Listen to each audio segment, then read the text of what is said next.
All right, while we give everyone else a couple moments before we officially start, looks like everyone's just starting to join now.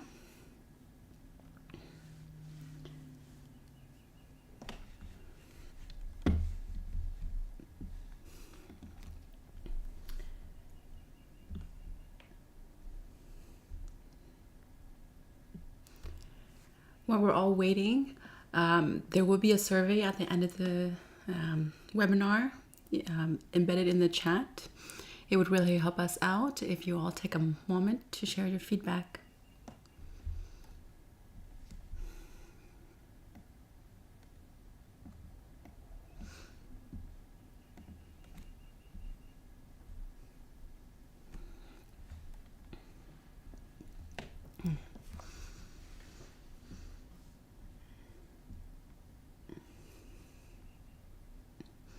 Looks like everyone else is still joining, so we'll just give them another few seconds.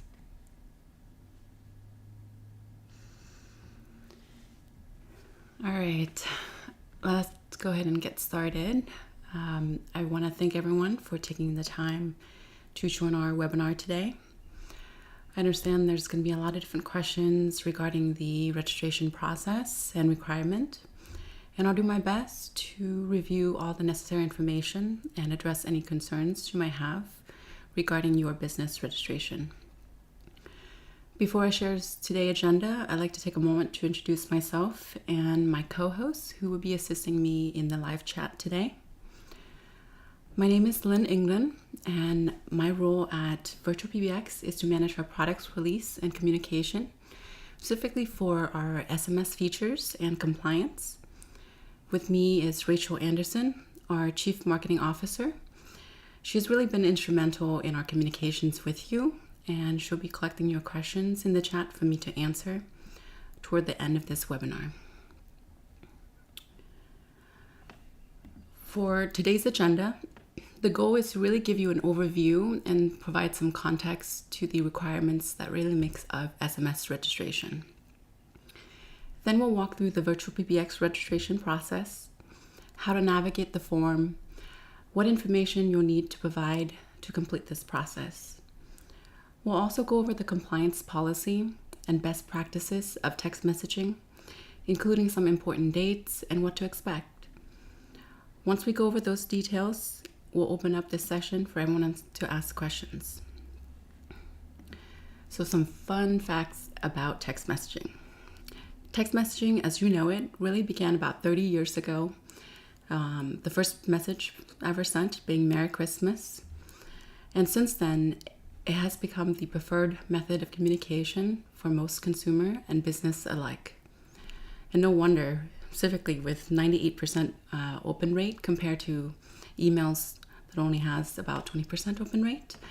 In the US alone, there are over 2 trillion messages being sent each year, which average out to about 200,000 messages per second.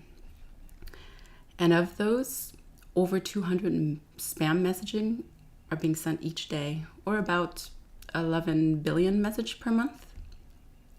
And despite these spam messages volume, there wasn't really much of a system in place to handle and filter out these type of messages.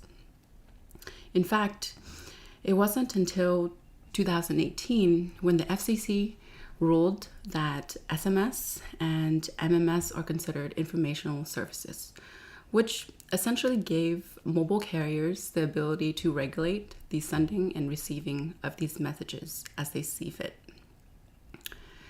Then there was the introduction of 10DLC, which stands for 10-digit long code, as a solution for automated SMS that was typically being sent using short codes, which, if you don't know, is a 4 to 6-digit code that businesses were using to send automated messagings. This was introduced to help reduce spam from automated messaging, which was becoming a significant problem in the business world. To give you a little bit of background, this was also around the time when a new protocol was introduced. The protocol was called Stir/Shaken, And essentially, it was introduced to mitigate robodialing using spoofing of caller ID on the public telephone network, which really resulted in a significant uptick in spam messaging across the network.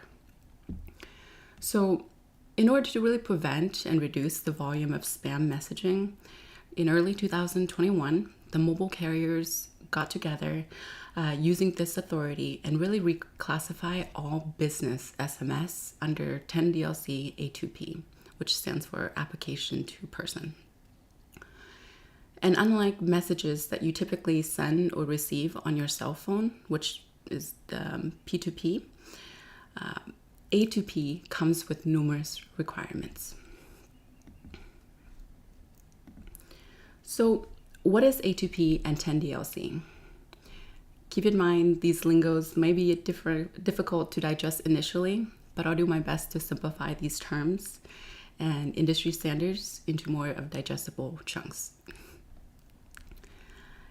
A2P messaging involves the sending of messages, typically by an organization or business, to a consumer from an application. For example, if you are using VirtualPBX to send text messages, you are using an A2P messaging type. And 10DLC, or 10-digit long code texting, is a sanctioned route of A2P messaging that allows businesses to send messages to their customer in the US and Canada using the 10-digit phone number. The service is useful for businesses that typically sends communication to their customers in terms of appointment reminder, internal communications, as well as update base.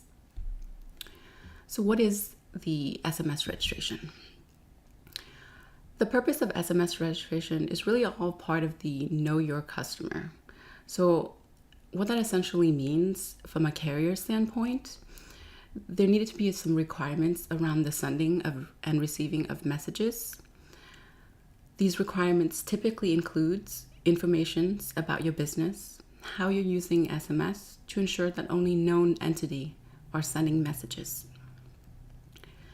This process was really intended to help the carriers prevent spammers and fraudsters from circumventing the system, and it is mandatory for organizations that want to send text messaging on a non-mobile originated network within the US.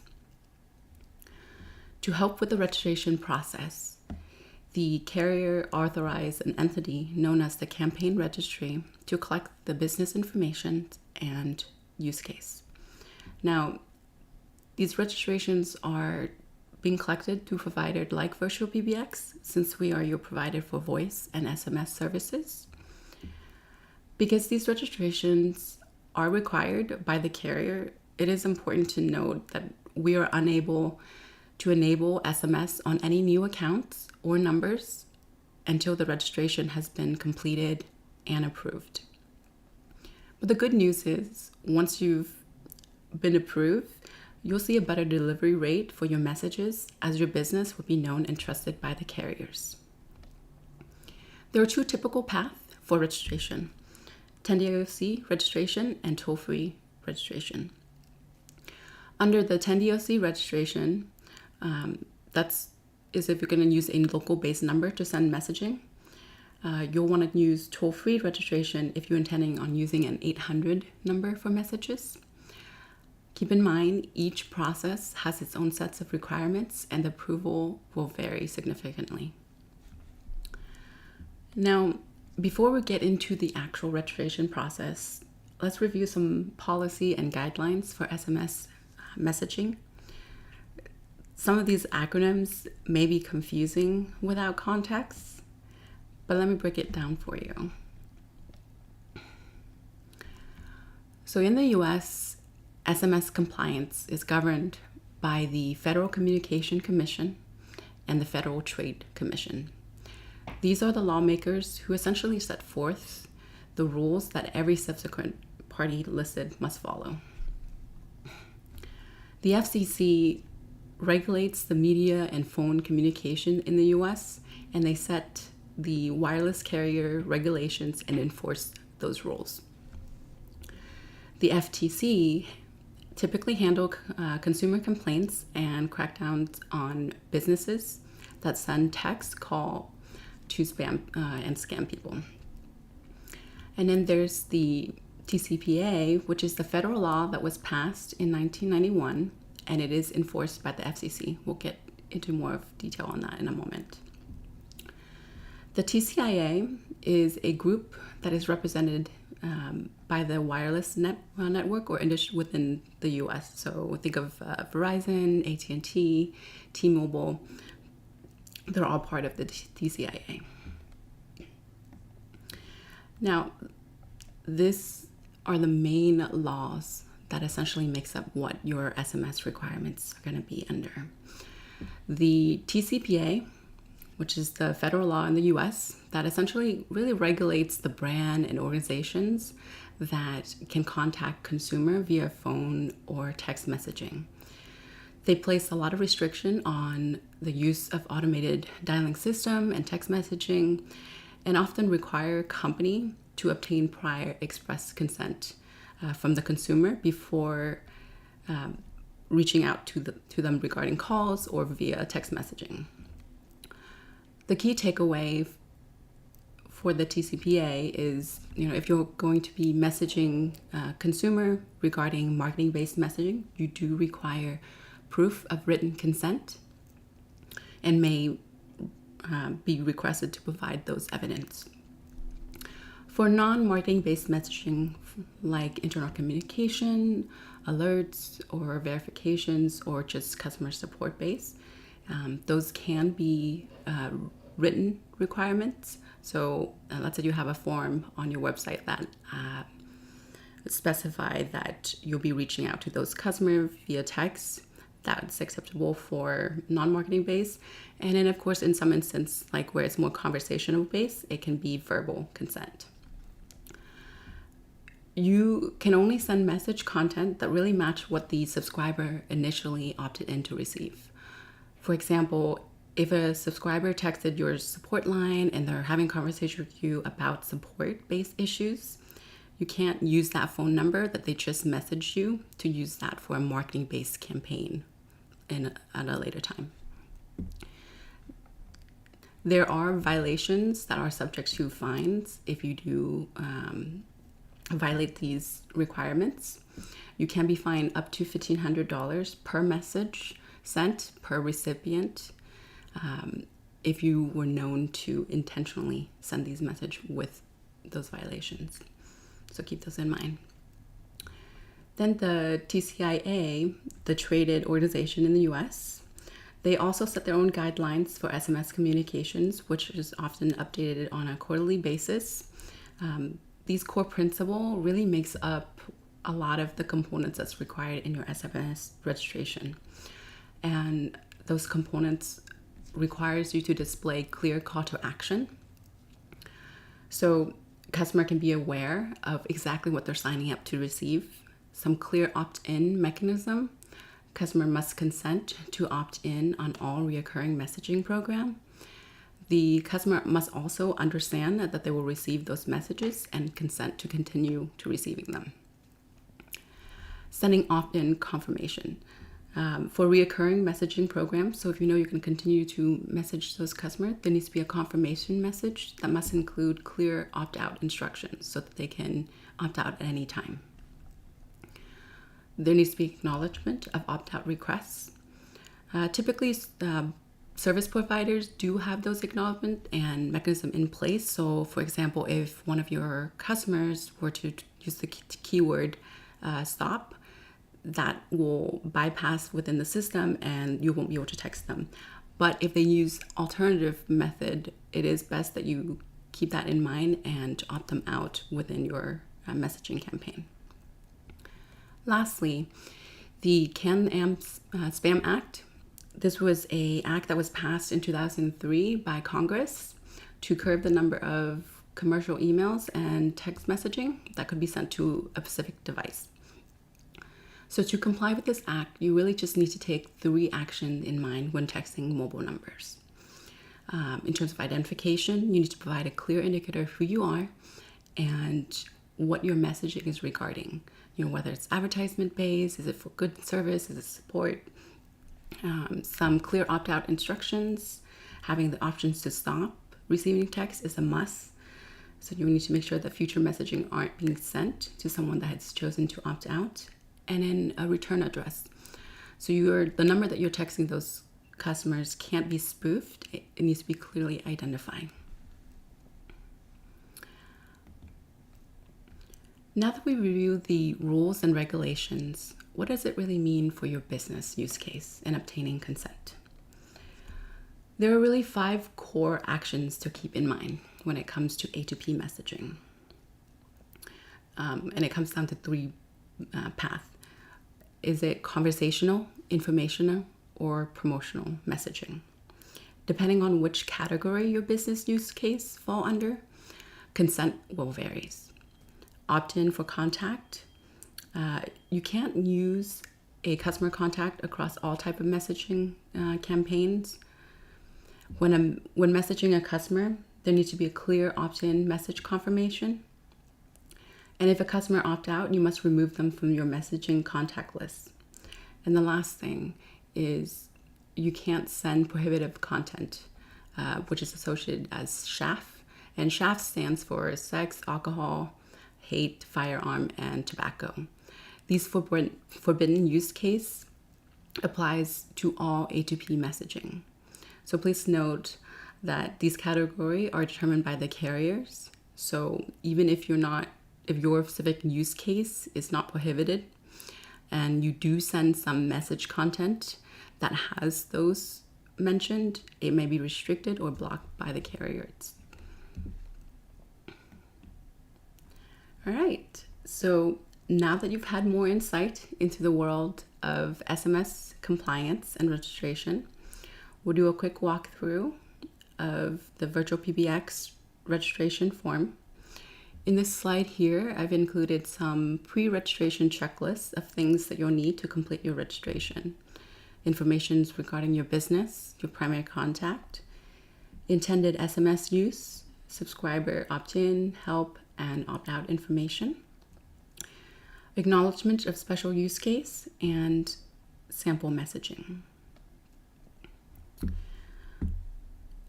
Now, to access our registration form, you'll need to be an admin within your account.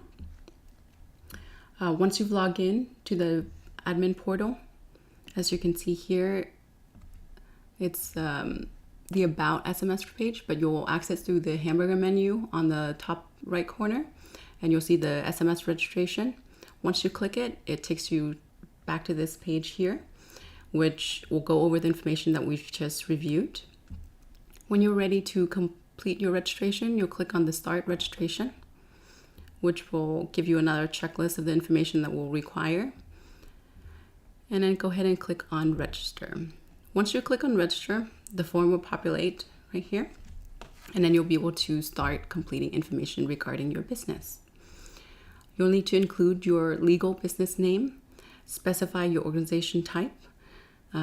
Certain requirements will vary depending on your organization type, so keep that in mind. For example, there's private company, public, sole proprietor, nonprofit, and government agency.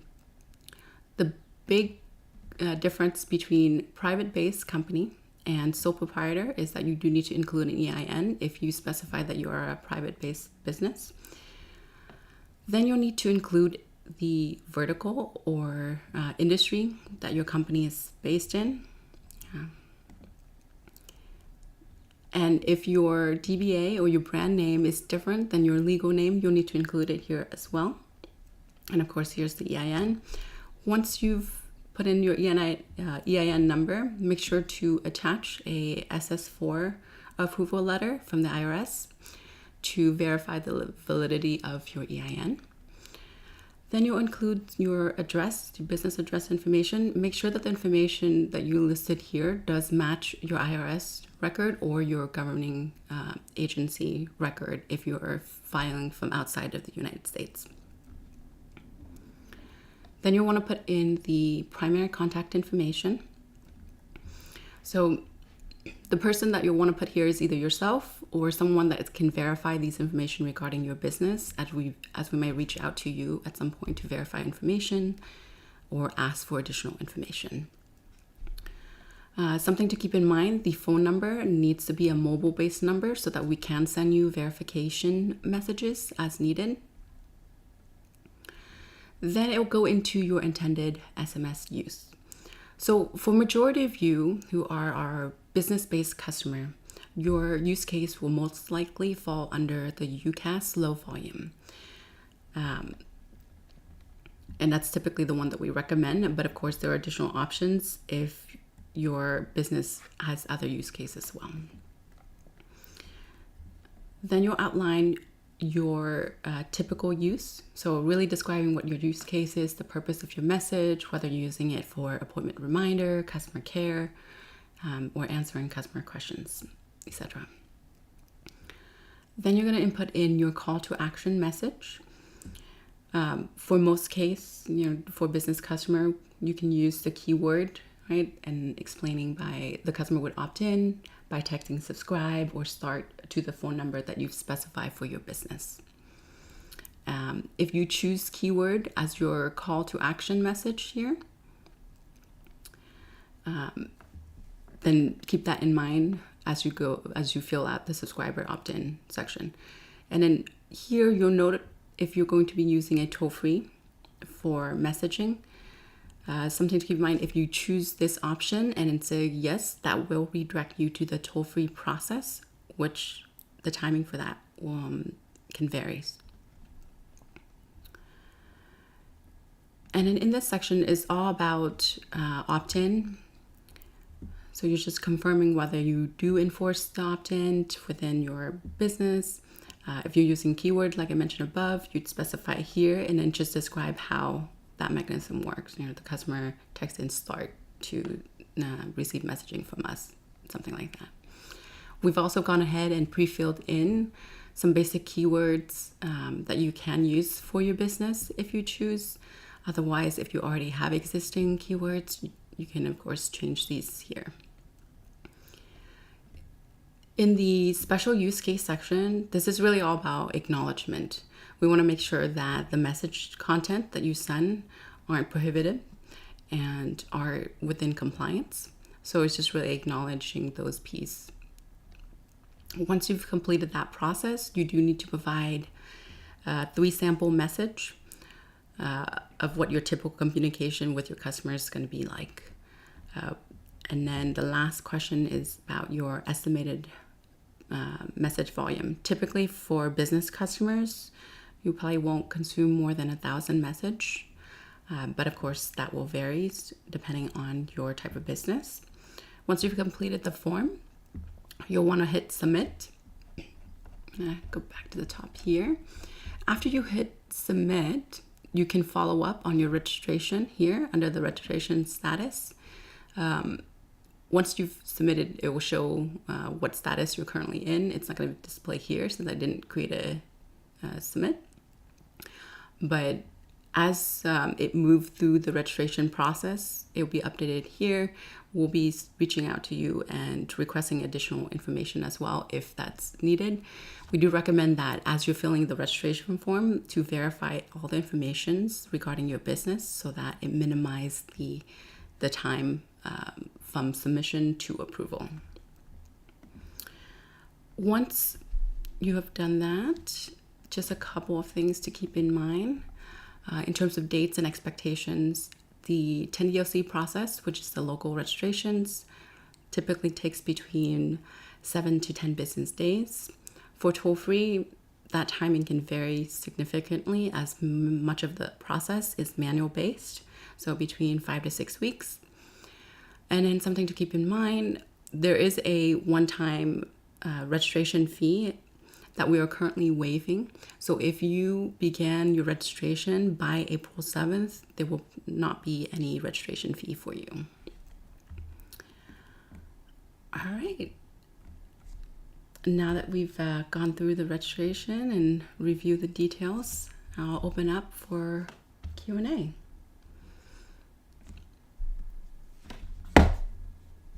Let me take a look at the questions. Give me 1 second.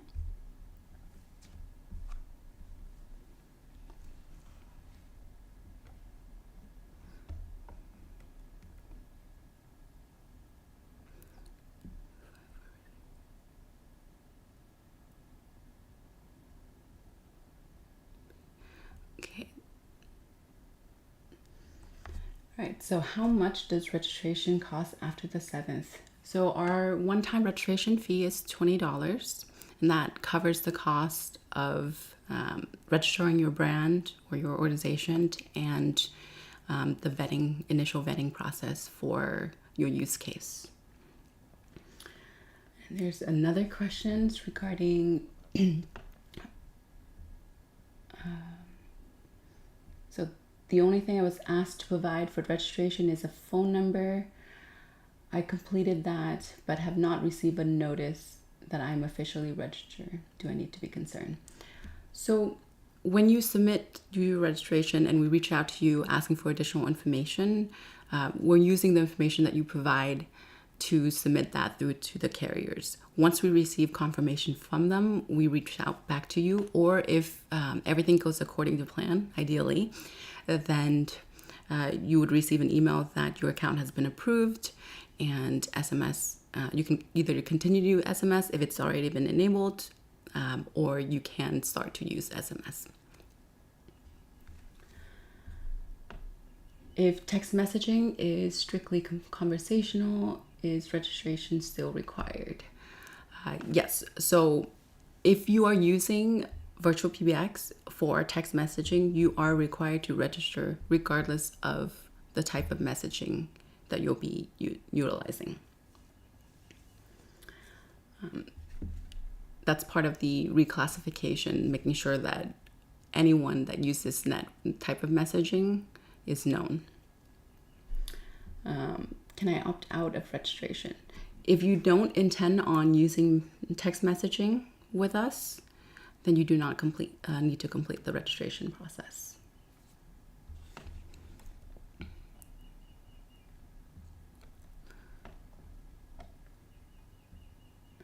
Now, will SMS be disabled if I don't register?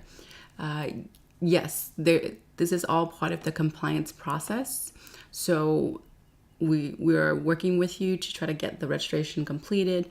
If there is no action taken toward your registration and you currently have SMS, we will begin after April 7th. We will begin to disable SMS. Does registration apply in Canada? So that question varies. It really depends. If you are a Canadian-based business and all 100% of your communication, and you can guarantee that is only going to be done within Canada, then you do not. But because the service is through us, we do require that you do the initial registration with us. That way it guarantees that any messaging, regardless of where the end user is going to be, it will get delivered. How can I expedite my registration? So currently there is a significant backlog of all the registrations because this is a industry-wide requirements, which means that there isn't a way that you can expedite it. The only way to really confirm and keep within that 7 to 10 business day is providing the information regarding your business and making sure that nothing is really missing or there's no typo where we're going to have to reach back out to you to confirm those details. That's one sure way to make things a little more efficient. We only respond to customer texts, or we reach out for a problem with their account. What type of call to action? So with those, you can use a keyword. It sounds like it's more conversational based.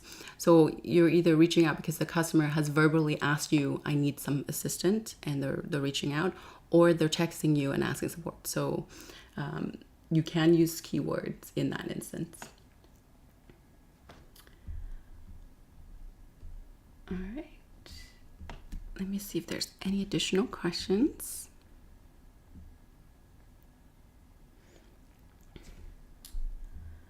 How will I know I'm registered? So in the portal, you'll be able to see your registration status. It should show approved once you've gone through that whole process. If you haven't engaged with the registration form at all, then you are considered unregistered.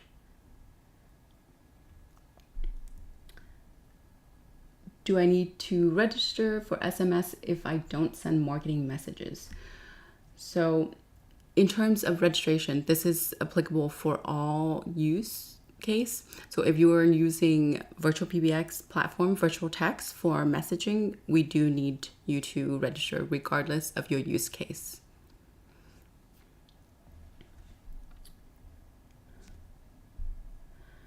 Can multiple brand or campaign be created per account? Good question. So for most of our business customers, it's typically one brand, one campaign, which is why you kind of categorize under the UCAS volume low.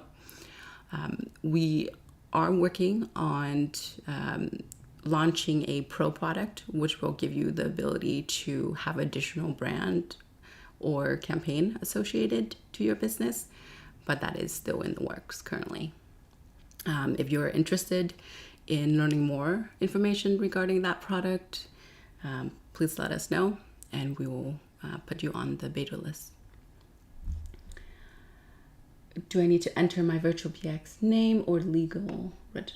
So I would say both in terms of your VirtualPBX name as well as legal registration name. So in the form, it asks you for your legal name. That information is verifiable with whatever you registered through the IRS. So do make sure that you have that information.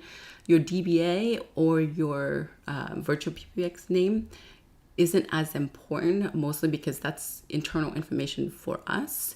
And it's what you showcase rather than what is legitimately registered through the government agency. Can I register for SMS without an EIN or tax ID? You can register for SMS without a tax ID. Let's say you're a solo proprietor. You don't need an EIN and you typically wouldn't have had one. That would be the best route to go.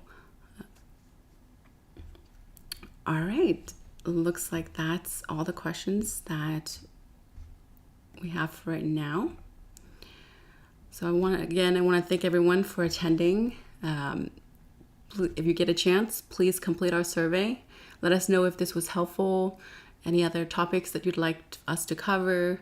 And then, if you find out that you have more questions or while you're completing the registrations, anything's confusing, feel free to reach out to us